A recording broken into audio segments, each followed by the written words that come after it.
5 Broncos questions, all right? Let's go rat-a-tat-tat here. First question. We have a guest who Not covers yet. the Broncos, No. and you're not going to involve I don't know. Should we her bring in Nikki there? on now? Yeah. No? Why? Because Okay. she can answer questions better than you and I can. I'm being told no, all right? Okay. So, let's you and I do it. And Is if this there's a union thing? You're trying to keep her out of practice? Is that what you're doing? And if there are 1 or 2 questions that you'd like her opinion on, we'll re-ask those questions when Nikki's here. Okay, Right? she's going to sit over and laugh so at here's us. the first one. Omar Bolden. Do you think he'll contribute in the secondary, or is he just going to be a guy who returns kickoffs? I actually think he's going to be a safety this year. He's been switched back and forth to cornerback. I think he's going to be a more valuable part. I think he's been around enough. He had injuries, even when after he got injured in college, that pushed him down. I think that he will be a more integral part of it. And I think he's going to be, as he was last year, I think in this system, what they're doing, their changes with the special teams, new special teams coach, I think he's going to be more pivotal. I loved him in college, and he's the last guy, people forget, he's the last guy to actually return a kickoff for a touchdown. It was in an exhibition game. I think he's going to make a far greater impact as a kickoff returner. He was really good second half of the season.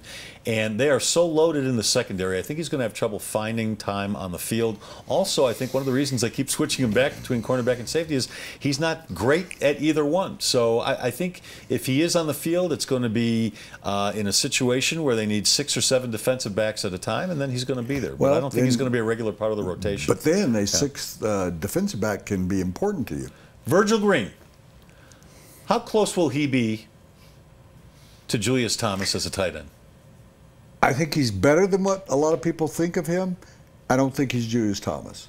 Julius Thomas had great athletic ability. I think Virgil Green is still a tight end playing. I think he ultimately will be a better blocker. He had one reception for a touchdown. That happened in the last game.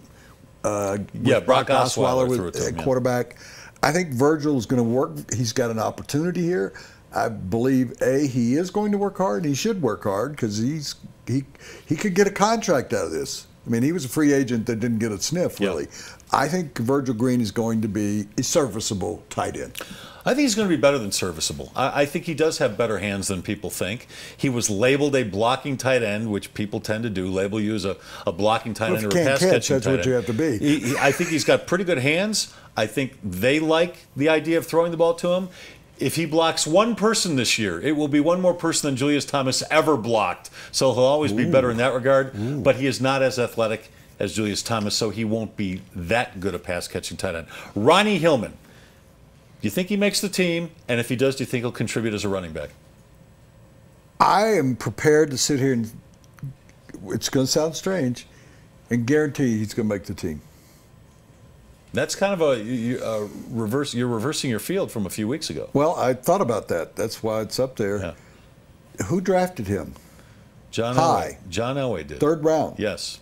Monte Ball and Ronnie Hillman are not going away. John Elway is not going to give up on the running backs he drafted. So you can, all the other stuff, he doesn't fit in the system, he hadn't shown himself and everything else.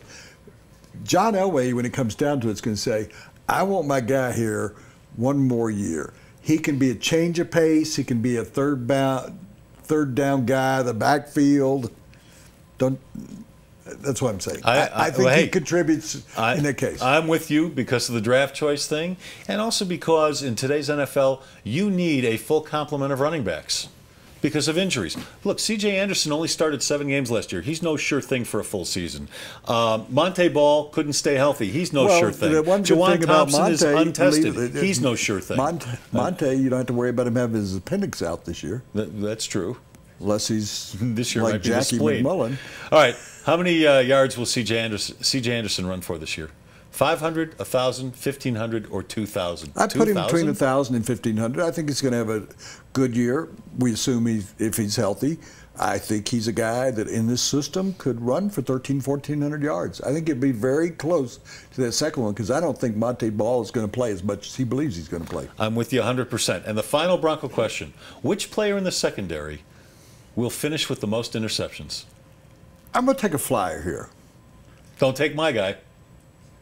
I don't think I am. Akib. Ooh, that's not my guy. I think he's comfortable in the system now. He's kind of gotten through the off-season problem that he had. He should stay away from his brother. We should all stay away from our brothers. You ever met anybody that had a really good brother? No.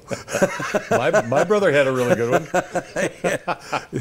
I think Aqib he's experienced enough. I think this is a key year for him. He was not very good last year.